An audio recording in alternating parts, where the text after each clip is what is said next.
مواد لازم برای درست کردن ژلمون: ژله آلوورا، ژله بلوبری و ژله پرتقال که این دو نوع ژله رو شما میتونید به دلخواه رنگ و طعمش رو عوض کنید و ژله آلوورا پس ثابت باشه. برای مغز ژلمون من از دانه توت فرنگی و موزی استفاده کردم، اونم باز دلخواهی میتونید تغییرش بدین. یه سرنگ تمیز و یه ظرف یک بار مصرف تلقی و یه جام و یا هر ظرفی که دوست داشته باشین که اون ژله رو توی اون قرار بدین و ظرف مخصوص این که پودر ژلمون رو توش حل کنیم و همزن. پودر ژله آلوورامون رو توی ظرفمون ریختیم. حالا 1.5 لیوان آب جوش بهش اضافه میکنیم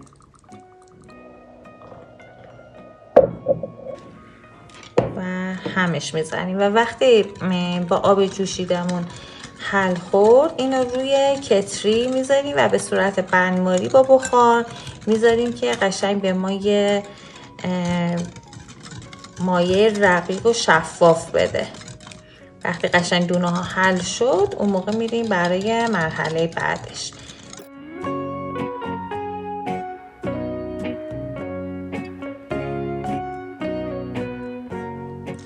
خب حالا ژلمون که توی یخچال بود بعد 20 دقیقه تا نیم ساعت نیم بند شد. از یخچال درش میاریم. اول دنه موزیمون رو باز میکنیم، بعد به قاشق یه همیش میزنیم چون یه دست بشه راحت داخل سرنگ بره. بعد از اون سریع سرنگ رو در میاریم و آروم دنه رو داخل سرنگ میکشیم. فنجون آبم میذاریم اینجا که این سریش که کثیف میشه اینو تمیز میکنیم. یکم فشار میدیم تا این دنه دیگم ازش بریزه بیرون تا هوا نداشته باشه. خب حالا ما این ظرفمون رو برمیداریم، راحت میگیریم. سعی کنین که این قسمت سوزنمون به جلو باشه، یعنی به سمت خودتون باشه، به سمت این ور نباشه. از وسط گل که میشه پرچمش ما شروع میکنیم یه فشار کوچیک و میکشیم بالا. از همون سوراخی که وارد کردیم دوباره یه فشار کوچیک میدیم بالا. همین کار رو ادامه میدیم.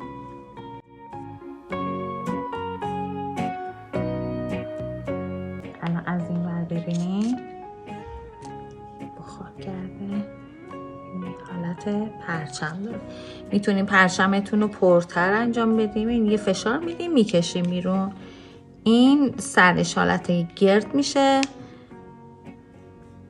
و کشیدگی پرچم. این کار رو ما ادامه میدیم.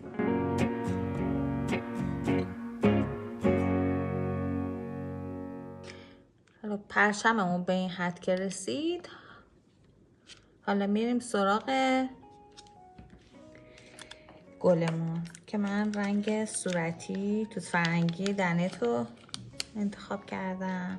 شما میتونین شکلاتی انتخاب کنید، سبز، هر رنگی که دوست دارید. اینم همین حالت هم میزنیم تا یه دست بشه.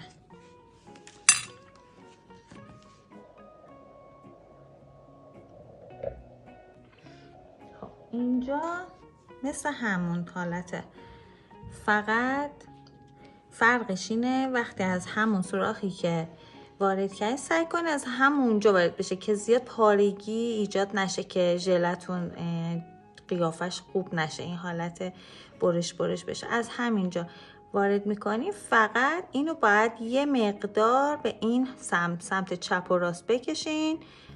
همون حالتم سرنگتون رو فشار بدین، حالت تزریق.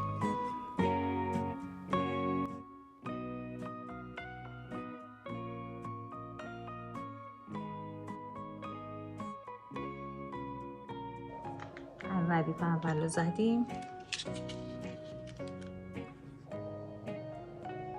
دفعه اوله. حالا بین همین گلبرگا دوباره ما یه ردیف دیگه گل میتونیم یه مقدار بزرگتر، تو هرچی دستتون رو بیشتر به چپ و راست ببرین گلبرگاتون بزرگتر میشه.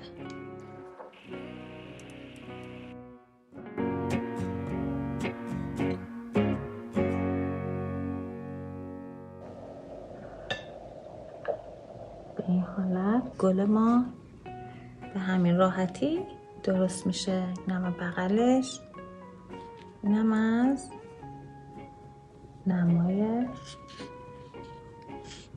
پایینش. خب وقتی گل ما به این مرحله رسید ما میتونیم از دنت طالبی هم برای برگش استفاده بکنیم. حالا اگه نخواستین از دنت استفاده بکنیم میتونین اگه رنگ خوراکی دارین یه مقدار رنگ خوراکی آبی به دنت موزیمون استفاده بکنیم یا زردمون به ما رنگ آبی رو میده. اینم به همون روش از همون جایی که بود ما وارد میکنیم، فقط با این فرق که وسط فشار میدیم میاریم و به یه سمت هی ما این حالت رو چپ و راستمون رو بزرگتر و بزرگتر میکنیم تا به انتها برسیم از یه سمت فقط. مثلا من سمت راستم رو زدم. باز از همون جایی که وارد کردیم دوباره وارد میکنیم. حالا از سمت چپ این کار رو میکنیم.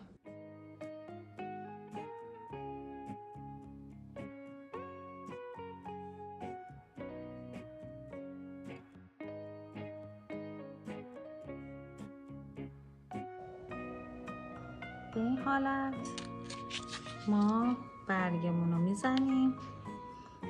میتونیم پرش کنیم و یا اینکه میتونیم مثلا دوتا این ور بزنیم دوتا اون ور. این سلیقه‌ایه دیگه پر کردن برگ. این از برگ ما میتونیم با رنگ همون زردمون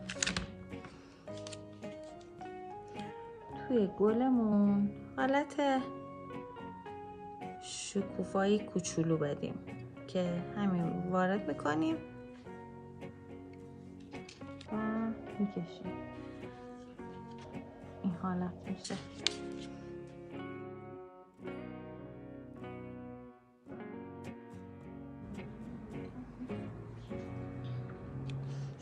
و این حالت گل ما کامل میشه. نه برگش. بعد اینو میذاریم توی یخچال که ما اون ژله بستنی روشو با ژله های رنگیمون درست کنیم و روی این بذاریم. خب بعد از اینکه ژلمونو تزریقش درست شد و تموم شد ما میذاریمش توی یخچال که یه مقدار باز ببنده. بعد از اون پودر ژله‌ای که داشتیم، حالا هر طعمی که دوست داشتیم، من اینو بلوبری استفاده کردم که زیر گلمون که میریزیم نمای گلمون رو بهتر میکنه، یعنی هرچی رنگتون تیره تر بشه. یه لیوان آب جوش بهش اضافه میکنیم و این خوب حل میکنیم. بعد از اینکه حل شد و شفاف شد، اگه دیدین یه مقدار سخت حل میشه میتونین روی کتری هم بذارینش و به صورت بندماری این حل بشه. بعد از اینکه حل شد و یه مایع شفاف کامل به ما داد، یه قاشق بستنی وانیلی بهش اضافه میکنیم که هم خوشمزه تر میشه، همین که زیر ژله گلمون که میریزیم جلوه خیلی قشنگ تری میده. اگه بستنی دوست نداشتین میتونین شیر بهش اضافه بکنین، به جای نصف لیوان آب سرد بهش شیر اضافه بکنین.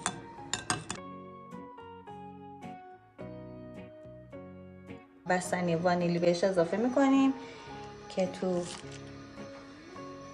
هوای آشپزخونه یه مقدار نرم شده. اینم کامل باهاش حل میکنم.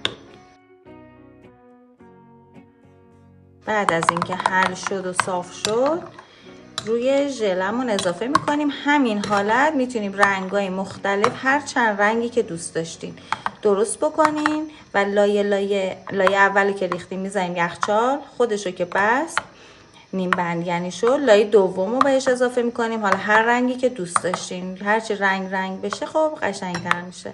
بعد از اون دیگه ژلمون رو میذاریم یه استراحت نیم ساعت 40 دقیقه میکنه. بعد از 40 دقیقه از قالب درش میاریم. خب بعد از اینکه بستنیمون اضافه کردیم به ژلمون، تو اون ظرف جامی که داشتیم یا حالا هر ظرف دیگه ای که دوست داشتیم میتونیم اول یه لایه از همین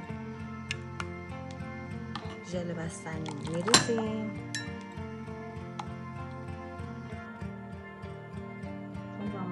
خیلی زیاد نمیریزیم تا رنگای دیگه هم بتونیم استفاده کنیم. اینو میذاریم توی یخچال تا یه مقدار روش بسته بشه. رنگ بعدم بهش اضافه میکنیم، اونم میذاریم دوباره روش بسته بشه. بعد ژله گلمون رو روی این سوار میکنیم که من اونو بهتون نشون میدم. خب وقتی ژلمون که توی یخچال گذاشته بودیم به این حالت شد که نه خیلی سفته نه خیلی شله، لایه بعدی رو بهش اضافه میکنیم. یادتون باشه لایه‌تون خیلی ضخیم نباشه، یه لایه کوچیک بریزیم.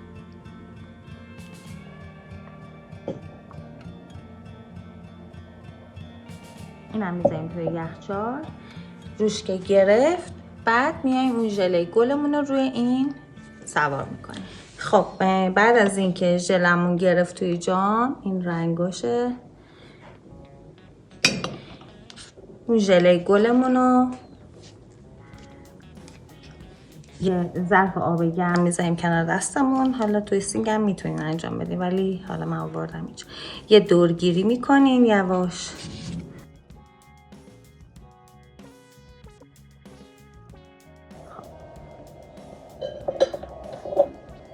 بعد از اینکه دورگیری کردیم یه چند لحظه، یه چند ثانیه، 4-5 ثانیه آب تو خیلی گرم بود که خیلی داغ بود که اصلا 1-2 ثانیه بیشتر نزنیم. همین فقط میذاریم توی این ظرف آب گرم تا اینکه ژلمون ول کنه. بعد دستامون هم که کاملا شستیم تمیزه،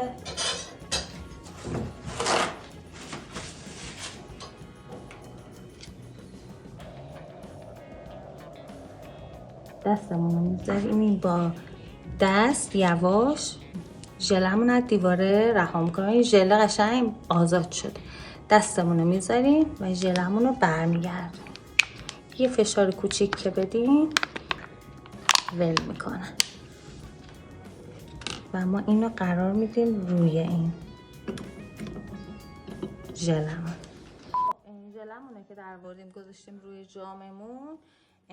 بعد دوباره بذاریمش توی یخچال که این قشنگ به ژله زیری بچسبه. میتونیم از اون ژله آلوورایی که اول برای پایه استفاده کردیم اگه باقی مونده بود از ژلتون یکم داخل این بریزین، اینو هم سطح بکنین که این ژله گل ما انگار دقیقاً داخل ژله قرار داره. اگرم نه دوست داشتین که همینطوری برجسته باشه ژلتون، که این خودش یه ژله خیلی خوشگله که بغلم مشخصه.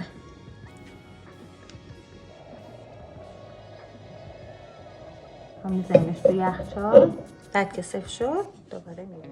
اینم از آماده ژلمون که یکیش ژله گلمون داخل قرار گرفتش روش آلوورا و اون یکی همون ظرف ژله گلمون که درست کردیم روی ژله بستنیمون قرار گرفتش. امیدوارم درست کنین و لذتش رو ببرین. سابسکرایب و لایک هم یادتون نره. ممنون. خدا.